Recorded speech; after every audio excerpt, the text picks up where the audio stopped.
We're now in Season 5, and if you've been keeping up with the series, you know we're doing a tank year. Hold on to your butts. It's going to be a wild ride. First things first, we're back in the green, baby. To be fair, we did stop advertising. That was the main reason we had a net loss the previous year. But even with a bad season, we can still stay profitable. No, I will say our fan support is beginning to dwindle again. I don't think they hate the Larry Johnson trade. I think they're just tired of the team losing. They're really going to hate this season. The first 5 years of fan support for this franchise has really nosedived hard. I don't expect it to get any better. At least we know we have a dedicated die-hard fan base that still expects us to be competitive. We're about to change all that this season. This is the lowest my owner rating has gotten. Let's see if we can get it lower. Also, really quickly, I was told that upgrading the medical facility will help reduce injuries towards my players during the season. I hope this works. Jerry Porter fist pumps the air somewhere. I also wanted to show that after each season, inflation happens. I'm not quite sure what it would be called, but you have to raise your prices on some of the items that you sell as they do become lower than the league average, and let's be honest, we need all the revenue we can get for this medical facility. Now moving on to the coaches, I said I was going to fire Callahan. He gave us an undefeated season back in 2003, but ever since then he's failed to have a non-losing season in each of the past 3 seasons. Granted, season 2 and 3 were injury filled. Also, he traded away first rounder for Larry Johnson. Totally not me. Yep. We've got to be the dumbest team in America. I do appreciate his effort. He's forever remembered in football history, but unlike Shula, who continued to have success, Callahan just got worse each season. We do not currently have an offensive coordinator on the team. Moore was on the final year of his contract, and with how poorly Douglas performed last season, I won't be bringing him back, and I will admit, in hindsight, he didn't have the best record with Peyton Manning as his quarterback. That should have been a red flag. At defensive coordinator, we have Bresnahan, who isn't bad. He's been great up until last season. I don't know how much of this defense's failures has to do with Nnamdi being injured for the second half of the year. I don't know if it's because we didn't have a free safety, but what I do know is that it's time to start over for everyone. We do not have a special teams coordinator on the team. Duffman was our previous coach for the position, but both Sebastian Janikowski and Shane Leckler had regressed under him. I doubt he's the problem, but like I said earlier, it's best that we reboot this team. That means we have to fill all these positions with new coaches, and look who's available to hire. Trestman. The Bills already gave him a head coaching offer, and as much as I'd love to hire him for the job, I don't want him to be a tank commander. I need a potential fall man, and that means I might target an older coach that has the ability to lead, but we can blame him for his age and having the game pass him by if it doesn't work. John Gruden is available. I can't have him tank the team. I'll give it about 15 years and I'll give him a call. Something that does rub me the wrong way is that Holmgren had 2 really good back-to-back seasons with the Seahawks, but he's been given an offensive coordinator job. It does make me want to hire him as our tank commander, but I guess he doesn't want the stress of being a head coach anymore. I could be unconventional and hire a special teams coordinator as our head coach. It would only be for the tank season. Washburn is another coach I considered for the position. He's older as well and can use that as an excuse to fire him after a year. One person that did catch my eye was Schottenheimer. He made the Colts relevant after being let go from coaching the Chargers. Then again, the last time I hired an offensive coordinator from the Colts, it didn't work out very well. The one thing that concerns me is I just don't know if this man knows how to tank. The Dallas Cowboys coach was available for hire. If you didn't know, this is Bill Parcells. He made the Cowboys relevant in this game. Kind of funny that I got rid of Callahan after a 6-10 season, and the Cowboys kept Parcells after back-to-back 2-14 seasons. I regret nothing. I think I found our tank commander for year 5, Jim Johnson. He's an older coach, only 1 losing record in the past 7 years. He's never been an NFL head coach in his career, and this may be his only chance. He's an incredible defensive-minded coach, like really good. I didn't realize how good he was, and after Googling him, it turns out this man was incredibly good at his job too. I signed him before looking him up, and now I feel terrible for what I'm about to do to him in this game. Now we gotta fill out the other 3 positions. Ravens. Mike Holmgren was the first person that popped into my mind. I mean, I could, but there's also a young Sean Payton. He hasn't had a job since 2002, before this series started. Perfect tank coordinator for this team. He's a decent offensive coordinator, but it doesn't really matter. I'm just trying to develop talent for the next year or two, then move on from these coordinators. For defensive coordinator, I found an unemployed John Fox. Honestly, he's a perfect candidate for a tank year. He took a year off from any job, wasn't great as a head coach, trying to build trust again. It makes sense to hire him. It also makes sense to hire Dom Capers, who hasn't had a job in 2 years, not a great head coach, trying to build trust like Fox. I'm hiring Capers. This team is being coached by people who haven't had a job within the past year. This should go well. The only position left is the special teams coordinator, and let's be honest, we could re-sign Duffman if we really wanted to, but I'll look for fresh meat. That fresh meat being Simmons. He already won 2 Super Bowls, one with the Buccaneers and the other with the Bengals. Imagine the bragging rights he would have if he got a Super Bowl with us. That's not going to happen, but it's fun to dream. Simmons, welcome to the tank year. This is an entirely new coaching staff going into year 5. I'm letting everyone know that I'm tired of losing, and we are going to lose so hard that we're going to get it all out of our system so we can start winning. That makes sense, right? I'm also experimenting with coaching ratings. It's not by any chance that I hired these specific coaches. I hired them because they were the best in terms of motivation and chemistry. I have noticed that the best coaches in this game have those ratings the highest. I want to see if that has any impact at all, or if these ratings are useless. Let's move on to the retirements this season. We have none. We have none! Can you believe that? We have defensive players and linemen pushing 40. Jason Peters is currently playing for the Seahawks at the age of 41. I didn't think it was very realistic. And it turns out, it's pretty realistic. Since we have no retirements, let's see the retirements around the league, and we have a big one. Brett Favre retired. He didn't come back for a long time, but a good time.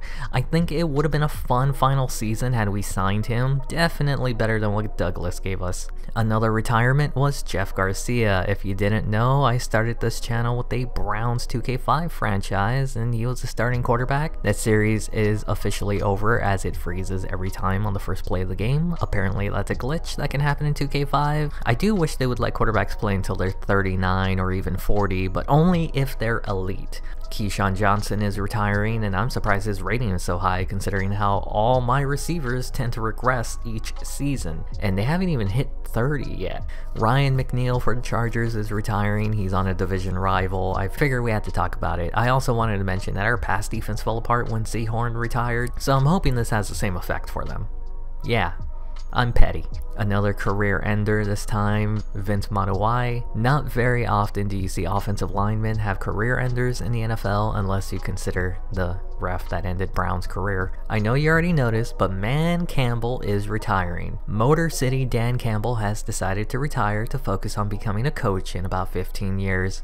In 10 years, he's thinking about obtaining a interim head coach job. The last retirement I wanted to go over was Muhammad. His rating is pretty low, but he'd probably be a solid number 2 on my team. I was always a fan of Moose. Too bad he lost in the Super Bowl twice. We're now moving on to the re-signing period. This year is going to be different. This year we're going to be focusing on players who can help us in the future and not right now, which means older players will most likely not return while focusing on younger talent. I will also be blurring out the ratings just to keep it a surprise when I show the final roster before the start of the season. I will be showing the ratings of the player who are in need of a new contract, in this case Marcus Tuiasosopo. He's regressed once again, a fan favorite in Oakland, but he's ran his course on this team. He's not the future, he's not going to be the backup either. He hasn't been great in that role. I will not be bringing him back. Marcus Tuiasosopo so long, and this will be the last time you will hear me say Marcus Tuiasosopo. At wide receiver we have Marcus Knight, in need of a new contract. I've said it earlier, I'm focusing on younger players. He's 29, that's old for a receiver. He's been decent with the team, but he's not the future and he's only going to get worse with time.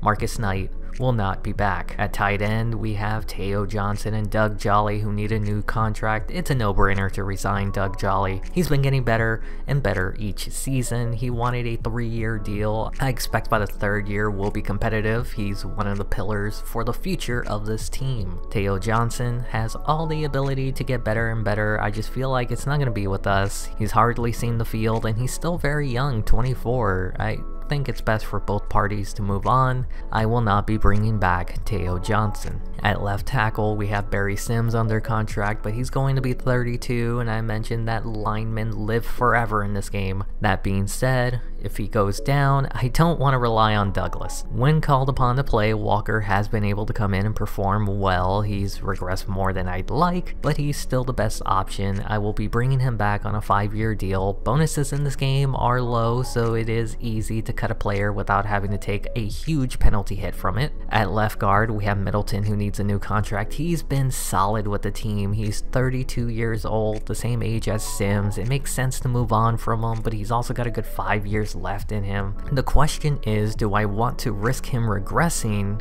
during the time that we should be making a playoff push, or move on and go for youth?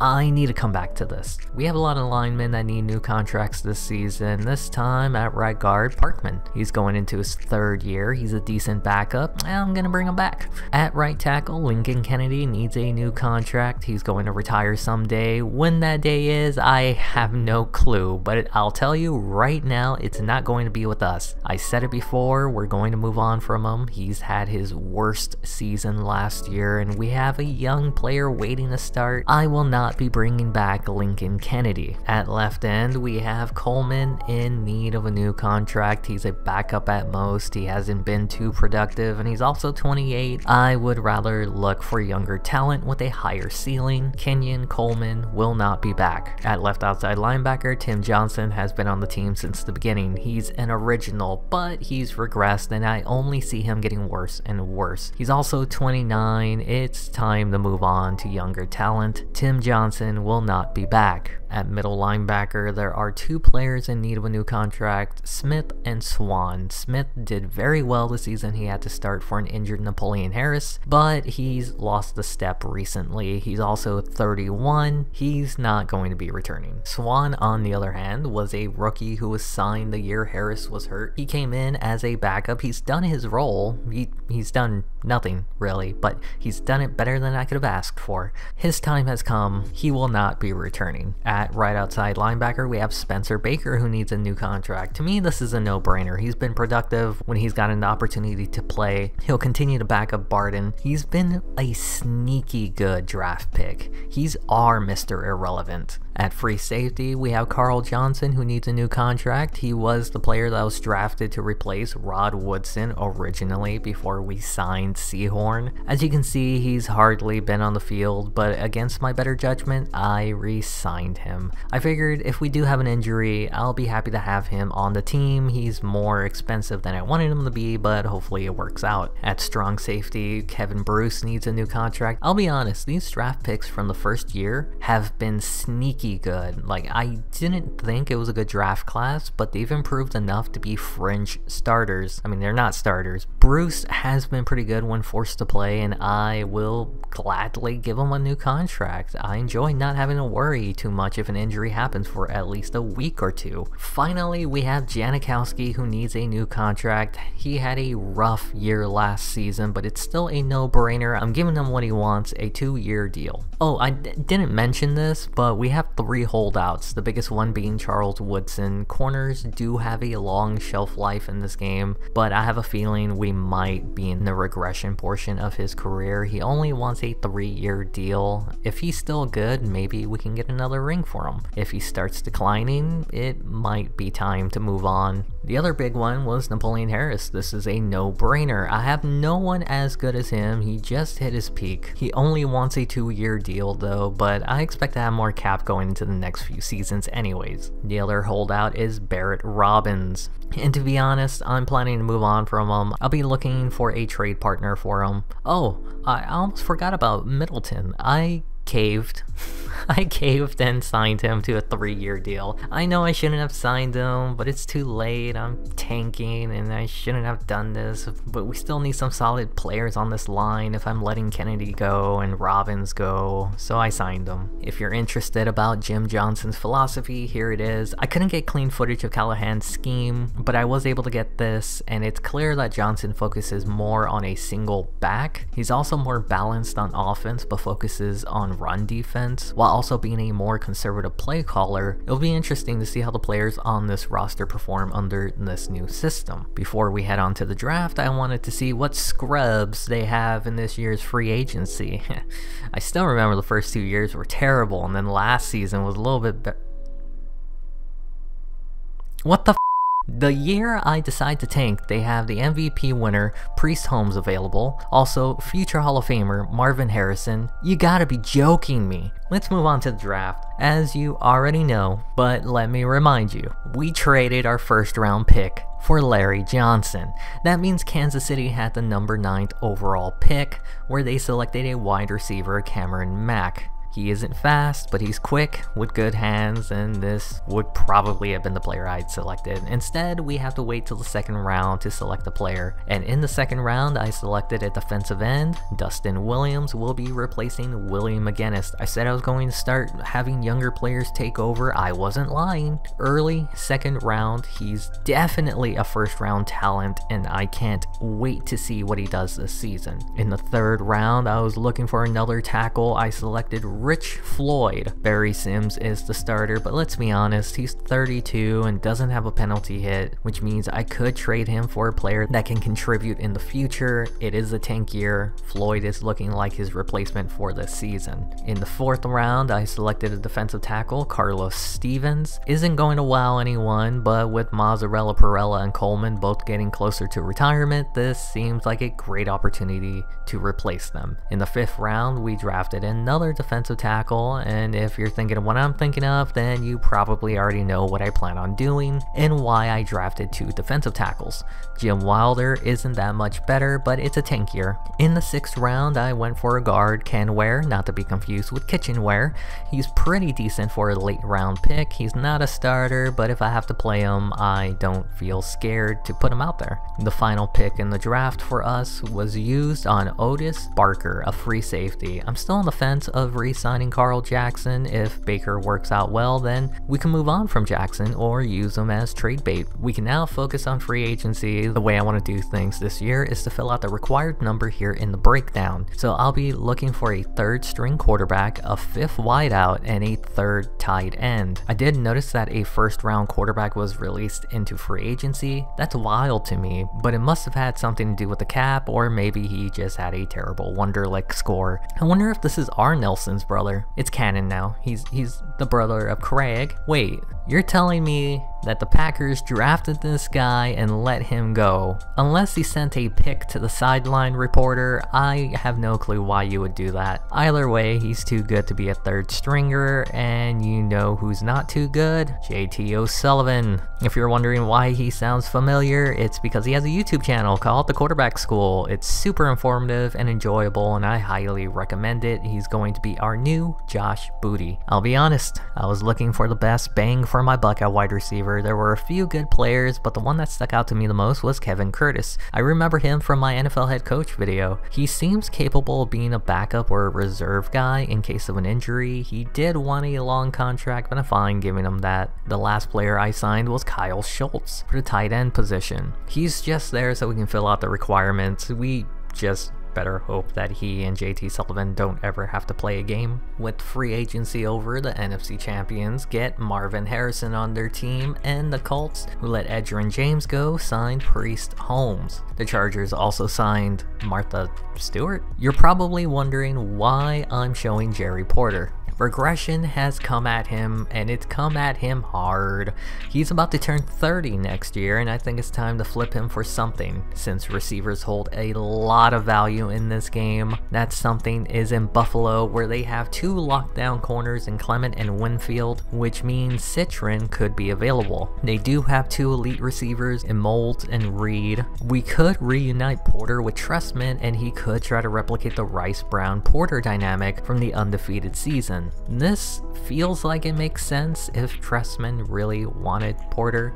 Citron is going into his 3rd year in the league. If we trade for him, he'll continue to be a nickel corner on this team, with Asamoah being injured last season and the secondary falling apart. I'd like to have a contingency plan. Let's say Trestman does us a solid and makes the trade. He appreciates us letting him coach for the Bills. In return, he lets us take a young, talented corner for an old, aging, regressing player. I think it makes sense when you realize there's not really that many good receivers in this game. Like, believe it or not, Porter could be a #1 on a handful of teams still. And that's how bad receivers are in this game. Mozzarella Perella was a player that I just remember I signed in my NFL head coach video. It just feels wrong to trade him away. I mean, there were a few teams that could use a defensive tackle to strengthen an already good defense. The Ravens were one of them. I just don't think a second. Take him. See you later, Mozzarella. Stubblefield was the other aging defensive tackle that I was looking to trade away. He did regress much harder this season. The Falcons were interested in having a solid second defensive tackle on the team. It was only for a 4th rounder, but I don't see Stubblefield playing another season. Plus, we drafted 2 young defensive tackles to replace both Stubblefield and Perella. I agreed to the trade. Willie McGinnis is also on his way out on this team. He's 35, and with the drafting of a defensive end in the 2nd round who looks to be pretty good, it's time to move on, and it's a good thing we picked up his stock. One thing I noticed is that the Steelers could use a veteran presence on defense. You can say the same thing about us, but we're in a tank here. I noticed that they had a surplus of receivers on their team. I know I talked about how some teams have no receivers, and I even showed a few of them, but this team is just stealing the wealth. Well, not so fast, my friend. We need a new Duff man. Jermaine Duff is a former 1st round pick, looking like a bust. He's sitting behind 3 other good players on the final year of his contract. I'm basically going to take a rental on him. If it works out, he gets another contract. If it doesn't, he probably still gets a new contract. I talked about Robbins earlier. He has been consistent the past 3 seasons, but he's getting up there in age, and I'm sure he wants to be on a contender. I made an offer to the Lions for Dwayne Hendricks. He's going into his 3rd year, and it looks like he could be better or worse. Do you take a chance on continuing to develop him, or do you take what you know in Robbins? We also exchanged draft picks, but it turns out you can't trade players on a holdout, so I had to give him a new contract before trading him to Detroit with the same offer. We're still not done with the trades. I decided to trade away Sims. I mentioned earlier that I wanted to move on from him. He's still a very, very solid offensive lineman, but I don't want his talents to be wasted here in Oakland. It'll be wasted in Arizona, where the Cardinals traded a 2nd round pick for Sims and a 3rd rounder, which means we now have 4 picks in the first 2 rounds. The future's looking so bright, we're gonna have to start wearing shades. Oh, I also signed a rookie defensive end. He's just there to fill out the roster spot to the required minimum. Moving on to this year's elite players, Eric Barden leads it. He's getting closer to 30, but I hope he continues to stay in the 90s when we make our playoff push in a few years. I thought Shane Leckler was going to be in the 99 club, but he regressed this past season, and it looks like McDuffman was doing more damage to the special teams unit than I thought. Or did he? The hefty lefty didn't regress, but he didn't improve, overall rating wise at least. His awareness did improve. Seabass did get a 2-year deal this past offseason, so hopefully he rewards us by returning back to form like in year 1 and 2. Napoleon Harris is now over 95. I'm torn over Harris. I think he's good, but I also think he doesn't do as good as he should.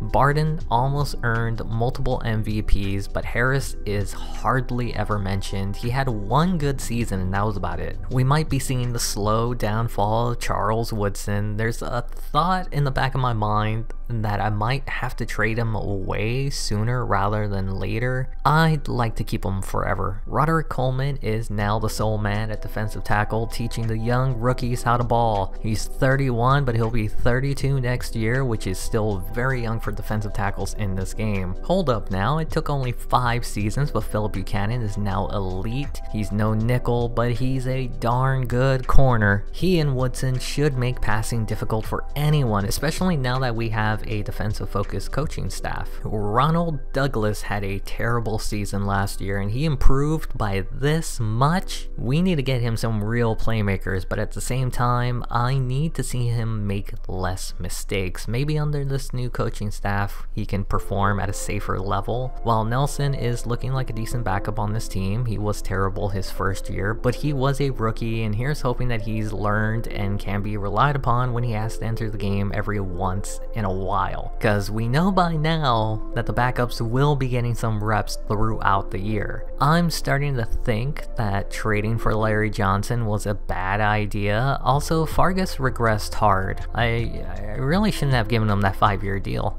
It's safe to say that I'm going to start Bird this year. He's still very young, and it doesn't hurt to have a player like Johnson behind him in case of an injury. I will keep Johnson as the third down back as he has better catching ability. Check down Jones over here. The NFL world isn't ready for the Erickson package. This man's getting better and better every season, and who am I kidding? I still have no idea what fullbacks do in this game. I'm not going to make too many excuses. The passing game wasn't exactly lighting teams up last season, and regression wasn't terrible. Porter regressed to an 80 before I traded him, and I feel that was mostly due to injury. Caldwell and White both regressed a bit, but not terribly bad. Robinson did improve, so receivers can improve. The starters this season will be Caldwell, Duffman, and the third will be Robinson. I'm trying to get the younger players more playtime this season. We also need to see what we have in Duffman, and hopefully Robinson can take the leap going into next year. We all know that Doug Jolly is the starter. He's in the prime of his career, and I see him being on this team going into the next few developmental years. Behind him, we let Johnson go, and Roberts will be taking over that backup spot. There's really nothing of note here. This is where the biggest shakeup on this team has begun. I'm a huge win in the trenches guy. Our offensive line was getting older, and I want to have younger players so we can be competitive for the next decade. Sims was not going to fit in with that plan. Floyd was drafted this past offseason and will be the starting left tackle, with Walker being his backup.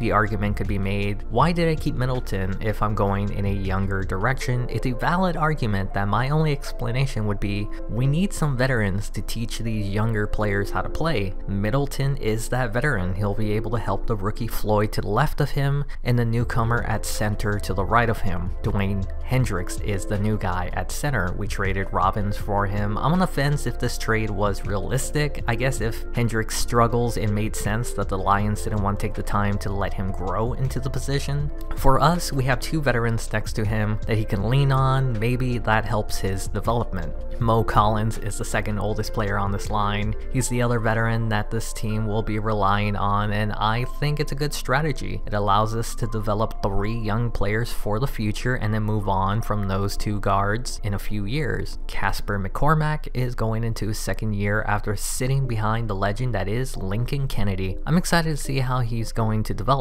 We have 2 young tackles and a center that are sandwiching 2 veterans in Middleton and Collins. I'm pretty excited about the future of this line. The defensive unit is mostly the same. At left end, we have number 98, who will continue to be the starter. I expect him to progress more, but I'm fine with it. Teams don't have elite players at every position. They have a few good players in many spots, and he's a good player. Dustin Williams is a fast man. I see him terrorizing defenses for years to come. I'm very much looking forward to seeing how he develops. I know McGinnis was a diamond in the rough. He was a player the Patriots let go, and we turned him into a good player, so let's see if we can do the same with Williams. Something looks different about this position. I can't quite put my finger on it. Coleman continues to be elite, and we're going to need that since we have 2 young players looking to learn from him. Drafted 2 defensive tackles back to back, and they don't look outstanding right now, but give it a few years and I think Coleman can teach them a thing or 2. At left outside linebacker, we have Dwayne Bailey. He's obviously not the starter. It'll be Randy Rogers. I already went over Napoleon Harris. He's an elite talent, and if he goes down, we have Dwayne Clement. It's a tank year, so if he does go down, we can at least see what Clement can do. And if he does well, we can potentially consider flipping Harris for a playmaker. It looks like Roger isn't going to be an elite talent like Barden, but he's still pretty good, while Baker will continue to be the backup. The cornerback position has gotten back to being one of the best on this team. Charles Woodson and Philip Buchanan will be the starters, and Citron right behind them. Asamoah was injured last year, but thankfully it didn't cause a regression, and they're all still very young except for Woodson, who is the only one in his 30s.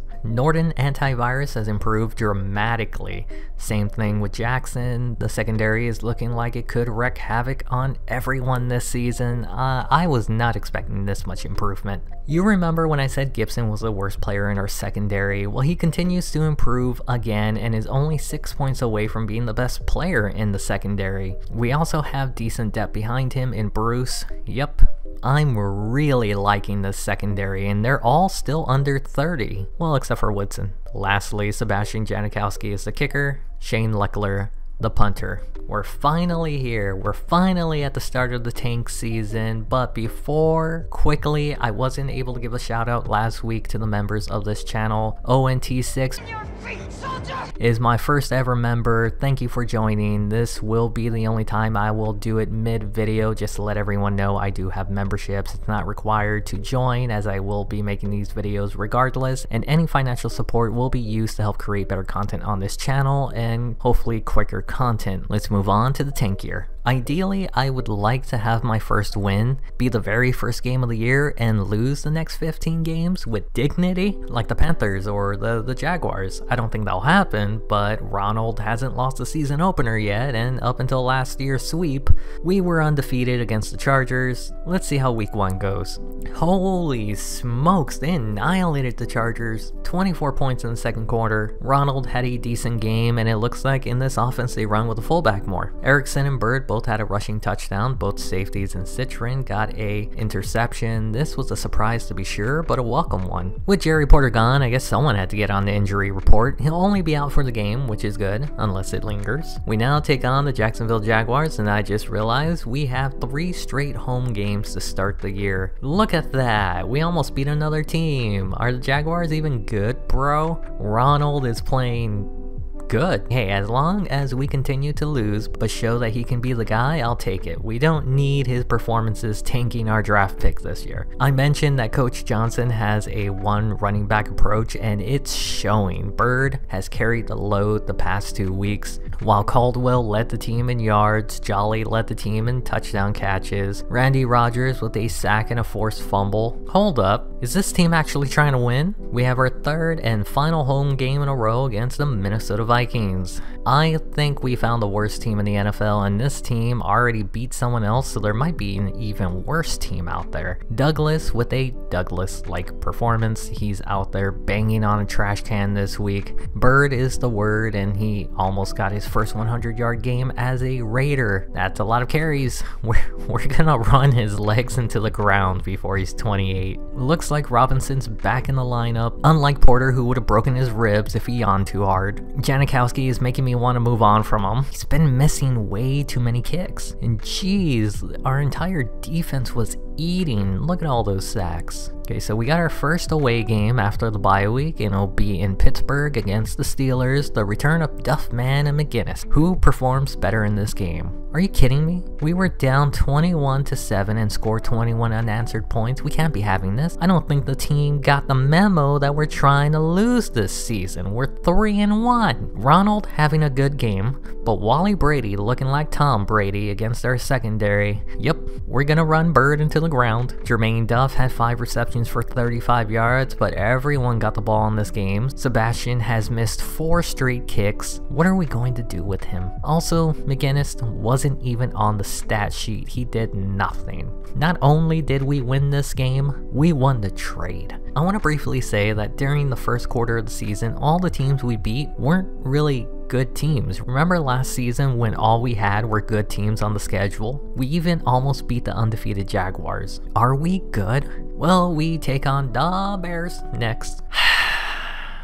do I even want to lose anymore? Like, I mean, seriously, we're 4-1. All we really need to do is win 5 more games and we're in the playoffs. Ronald giving us a Douglas-type performance again this year. He hasn't had a terrible game yet, which is good. Bird had more than a 4.0 average. I think we might have something in him. Rashae Caldwell is clearly our best weapon at receiver. He's had way more good games than bad games. Oh, and Sebastian finally made a kick. Wow, 5 home games in the first 6 games. That means we're going to have a rough stretch of away games. We take on the Jets and still haven't played a team over 500 since the Jaguars. Guys, I think we're good. I can't believe it. During the year I decided to tank, we start winning. I'm going to be very upset if we start losing a bunch of games in a row. Ronald had another Douglas performance. Bird couldn't even get much on the ground. Caldwell continues to be our best weapon, and Janikowski continues to miss kicks. He's going to cost us a game, isn't he? We now have our rematch against the Chargers, and at this point, we're 5-1. We might as well sweep them, right?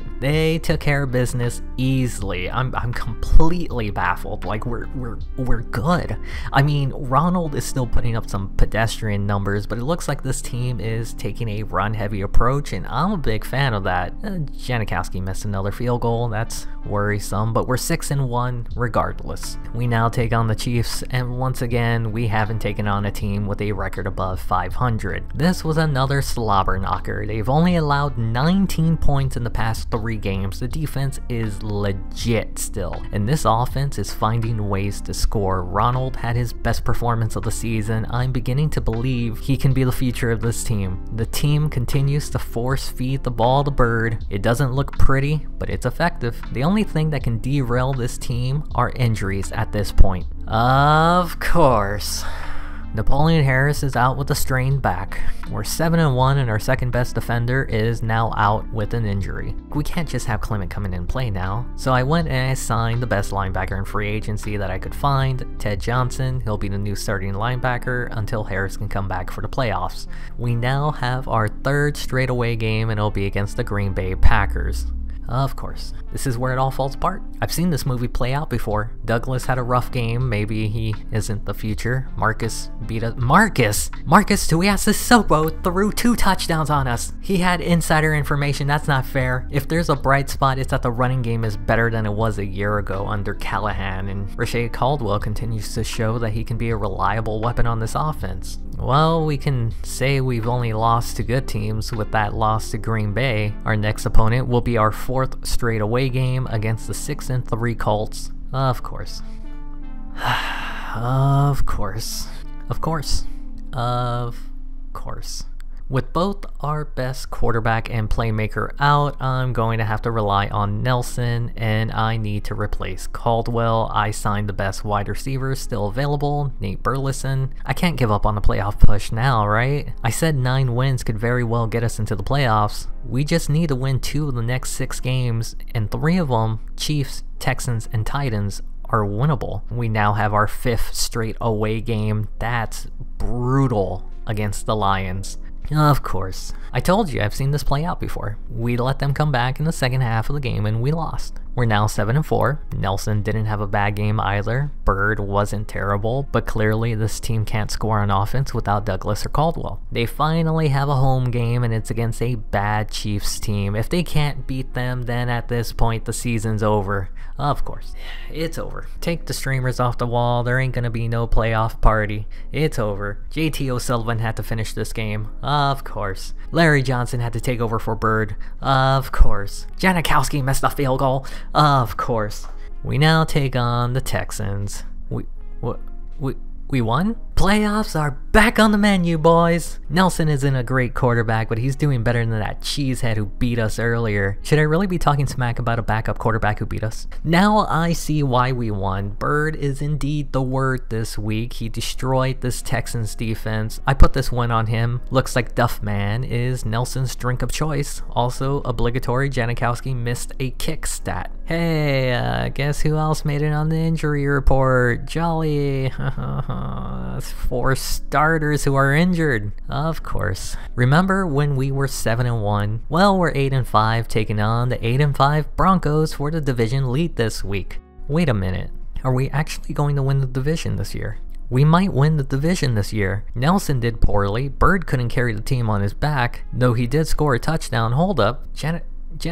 Janikowski made all his kicks. Are the Broncos frauds? Because how did we beat them? Right now, we're currently 3rd in the conference. There's still a few 8-6 teams and 9-7 teams, but if we win this week, we're in the playoffs. We take on one team fighting their way to get into the playoffs, the Tennessee Titans. Of course, this is the first team we've played this year where we were completely blown away. We didn't have a chance of winning this game. Nelson had another poor performance. Bird is struggling to break off big runs. Melvin Robinson had a good game though, and obligatory Janikowski missed a field goal stat. Great, now there's a chance we might not get into the playoffs if we lose. What I did notice was that we were playing this game on Monday, which means we're the last team to play, and we can check if it's a meaningless game. We just have to hope that there's one or less teams with a 9-7 record, and if there's more, we have to win. There's none in the AFC North. In the AFC South, the Titans won the division, but the Colts lost, which is good because we lost to both those teams and we would be eliminated if we tied with them. In the AFC East, the Patriots are the only team with a 9-7 record,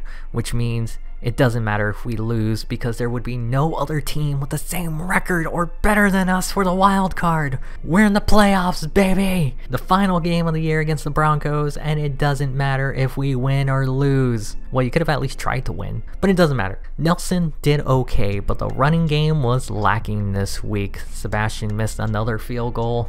Yeah. We have to move on from them. There you go, we're finally back in the playoffs. We lost our most important player halfway through the year, and we're 7-1 at one point, but if this was a tank year, imagine when we're competitive. We were 10 games into the season, and Douglas went down with an injury. In the 6 games that Nelson played, he barely averaged more than 100 yards a game. It was clear that once he went down, the season was over. It's not like he was lighting up the stat sheet, but he's clearly the better quarterback on this team. I think had he not gotten injured, he would have had some Jameis Winston type numbers. I don't know if that would have been good or bad, but I think it would have gotten us to 10 wins. Nelson, on the other hand, isn't a player who's going to win us games. It shows. The defense kept us in games, but he couldn't do enough to get the W's. If we get into a shootout, well, we're not going to be shooting. We have our first 1,000-yard rusher since the first season. It took us running Bird into the ground, but hopefully that just helps further his development for next season. I think he did as well as his rookie year, but I want better. Larry Johnson is no longer the starter. I think if Coach Johnson was leading this team last year, he would have blown up. Sadly, he's regressing now and is relegated to a backup role. Rashae Caldwell led the team in receiving yards. He was injured the same time Douglas went out, and I guarantee you that he would have hit 1,000 yards had he not gotten hurt. Of course. The one year he goes off, he gets injured. He almost outdid his previous season, and that was with less games. Jermaine Duffman had his best season with the team. That's not really saying much, but let's be honest, he wasn't going to do much better than this with Douglas out. Even Doug Jolly had a worse season. To be fair, he was injured, but still, Nelson is the opposite of Viagra for this team. Melvin Robinson had a chance to shine. He wasn't spectacular, but he does show promise. I'm holding out hope for this man. Des White also had his worst season with the team. In his defense, he was relegated to 4th on the depth chart, while Kevin Curtis got some playing time. I should have just moved everyone up the depth chart when Caldwell went down, since they all did well. You know who didn't do well? Nate Burleson. In 6 games as a number 2 receiver, he had 15 receptions, 84 yards. That's not good at all. I understand I was tanking, but this man was flat out murdering the team. One thing I will say is that the offensive line was very good. I was not expecting McCormack to be that good, and Floyd shows promise. I guess this trade for Dwayne Hendricks makes more sense now, doesn't it? Detroit didn't want to take a chance on continuing to develop him, and I was willing to roll the dice, hoping that he can be better in a few years. Well, hey, look at that. Look who led the team in tackles again. Eric Barden. He hasn't been as good as his previous seasons, but I think he's still the best player on this team, makes plays when he needs to, and this defense kept us in games all season long. Randy Rogers led this team in sacks. It was also his career high, probably his best season with the team as well. Left end 98 is also out here proving that he could be a playmaker on this defense. He was good when he came back from an injury and performed just as well the next year. I think we know what he is, and what he is pretty good. Coleman also led the team in sacks and Roger in 98. No biggie, he's the only defensive tackle on the team with experience, and he left his experience all over opposing quarterbacks' faces. Jim Wilder had a good season for a rookie. I think the future is in good hands if these younger players start developing after these kinds of seasons. I was hyped so much by Dustin Williams, and he gave us this flaccid season. 2 sacks, that's it. To put it in perspective, Andrew Mason, who was a free agent rookie defensive end backing up number 98, had 2 sacks. What's up with that? Charles Woodson is back to leading the team in interceptions. Looks like his regression could be a false alarm. Maybe Buffalo thought Dan Citron was not as good as they thought he was when they traded him to us. Turns out, he's even better. Jerry Porter, on the other hand, is exactly who I thought he was. A good supporting player, but not the star. Our secondary was legit though. Norton antivirus with 4 interceptions, same with Philip Buchanan. Someone broke Seabass's leg, and he's never been the same ever since. That's wild to me. He missed 10 kicks last year, missed 13 on less attempts this year. We might have to move on from him. Shane Leckler did better this season, but he hasn't been back to his average from the first 2 seasons of this series. Also, Marcus Suiasa-Sopo didn't get a lot of playing time, but of course, the one time he does play is against us, and he kicks our ass. Even though our passing game became non-existent, our rushing game was in the top 10. That's nice. Also, what the heck?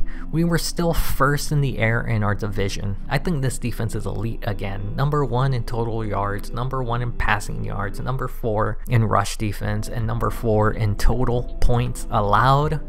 I cannot believe after all the moves I made, we somehow managed to finish with a winning record. And not only that, we're in the playoffs. I thought I was going to ruin Jim Johnson's career. Instead, he saved mine. One thing I was shocked by was the fact that we only had 1 player up for an award, and it was Roderick Coleman. And he was way down the list, 5th for AFC Best Defensive Lineman. But who cares about awards? Who cares about the Pro Bowl? Who cares about the past 17 weeks of the NFL? Because we're now in the playoffs. It's been a long time, 4 years since the last time the Oakland Raiders were in the playoffs. The last time they were here, they went undefeated and won the Super Bowl. This year, they started 7-2 before their starting quarterback, receiver, and linebacker went down.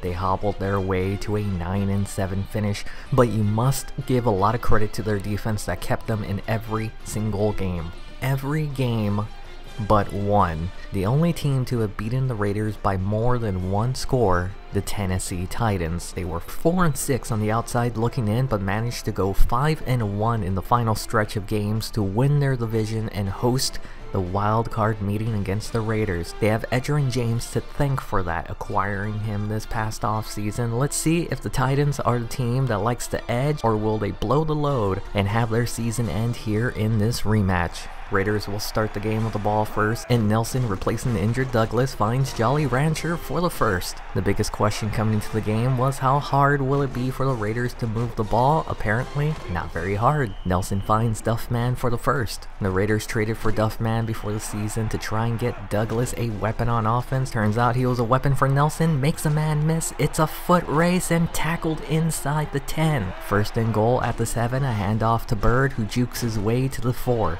Second and goal, Nelson drops back but pressured immediately, and the pass was knocked down, and he had Duffman open for the touchdown too. Third and goal, can the Titans make one more stop? They hand it off to Johnson, who gets bounced to the outside and barely makes it back to the line of scrimmage. That means the Raiders have to settle for the 3 points, and Janikowski has been shaky all season, but he's steady as a rock here. Oakland up 3-0. We skip to the final minutes of the first quarter. Oakland forced the Titans to a punt on 4th and 1 near midfield. Last time Philip Buchanan was dangerous in the playoffs. Can he replicate that success? He'll have a chance to return it here past the 30. Chased down from behind. It's a fumble and recovered by the Titans. Johnson challenged the call, and under further review, it was overturned. Close call for the Raiders. Immediately after that review, Oakland's first play, and Nelson fires this rocket to Melvin Robinson down the middle and brought down near the 5. Again,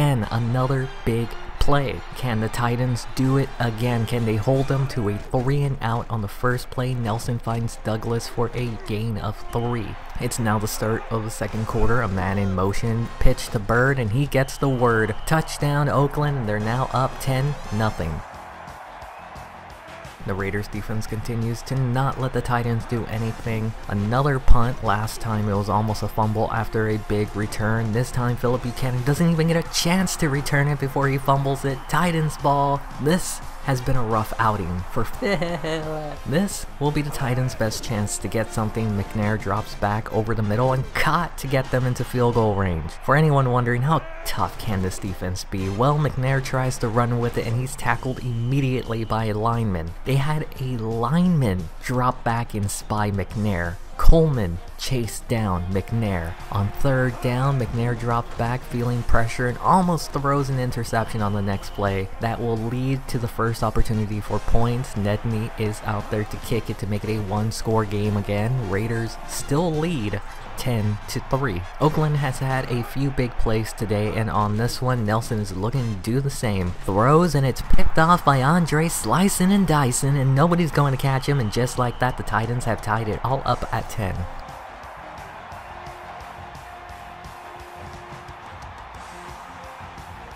We fast forward to the final minute of the half, and at this point every punt return is a hold your breath moment. Phillip Buchanan is still back there returning it, but doesn't fumble it this time. On the first play after the punt, Nelson drops back, pressure in his face, finds Robinson, who's inside the 20. They hurry to the line, quick snap, steps to the right, finds Jolly past the first down and gets tackled at the 5. The Raiders do not want to risk it, running the clock down and going for the 3 points instead. That's twice they failed to get a touchdown in the red zone. We now move over to the third quarter where the Raiders are punting the ball. Leckler has a strong leg, but he struggled on the first kick. It's a high one, returnable. There's no coverage on that side, and the Raiders were lucky that wasn't broken all the way. It would only lead to another field goal attempt by Nedney to tie the game back up at 13 this time. Oakland has been really good between the 20s, just like here, finds Burleson to get near midfield. It's not just the passing game that's working. Bird is giving the word to everyone as he gets this first down. The Raiders' problem is that these plays don't work in the red zone. They go back to Bird and he just powers his way through defenders. It's now third down to keep the drive alive. Nelson finds Larry Johnson in the flat and easily gets a new set of downs. They're inching closer to the red zone where they've had struggles. Nelson in the pocket over the middle to Jolly, who wrenches his way inside the 15. It's now the start of the fourth quarter. Nelson drops back, throws to his left, and it's picked off by Keith Bullock. It doesn't seem like anyone's going to catch him. Burleson in pursuit, past the 40, past the 30, past the 20, and tackled before the 10. This Oakland defense is going to have to stop them again. They haven't allowed a touchdown today, and on this play, they stuff Edgerrin James harder than a Thanksgiving turkey. It's now second down, and after a loss of 2 on the previous play, they pitch it to Edge, who tries to get the edge, but again, stuffed harder than an OnlyFans content creator. Phillip Buchanan on the tackle. Can the Raiders do it one more time? McNair drops back, pressure gets there, ball's underthrown, and the Raiders swarm on the defender before he got anywhere near the first. That means Joe Nedney is back out there to kick a third field goal, this one to take the lead for the first time in this game. It's now the Raiders' chance to regain the lead. Nelson drops back, pressure gets there, and they go 3-and-out. They will get another opportunity in the final 2 minutes of the game, but with how terrible the first 2 punts went for the Raiders, anything can happen here. The punt is in the air, won't be returned, and won't be fumbled. Can Nelson define his legacy here? Can he lead them down the field? Throws to Bird and just bonks off his helmet. After an incompletion like that, you have to show you still have confidence in your guys, and Nelson has too much confidence in his players. Duffman with a catch. A play later, Nelson drops back over the middle and just missed Robinson, who was wide open. After a throw like that, you must lose a little bit of confidence in yourself. Nelson drops back over the middle, and it's picked off again by Bullocks. Game's not over yet. Raiders still have all 3 timeouts. The Raiders need to stop him here if they want to win the game. They do so on the first play. On second down, they go back to James, breaks a tackle, has space, spins, but can't break another tackle. This is the most important play in the entire game. It all comes down to this third down? Does this defense have one more play in them? They hand it to James up the middle, breaks a tackle, and he lost the ball. The Raiders recovered it. This is the wildest ending I've seen in a while. It has to be destiny at this point. With just over a minute left in the game, Nelson with pressure throws, knocked down, and picked off for the 4th interception in the game. All of that drama just for it to end the way that it did. Of course, I should have seen it coming. Started out hot, cooled off in the second half. This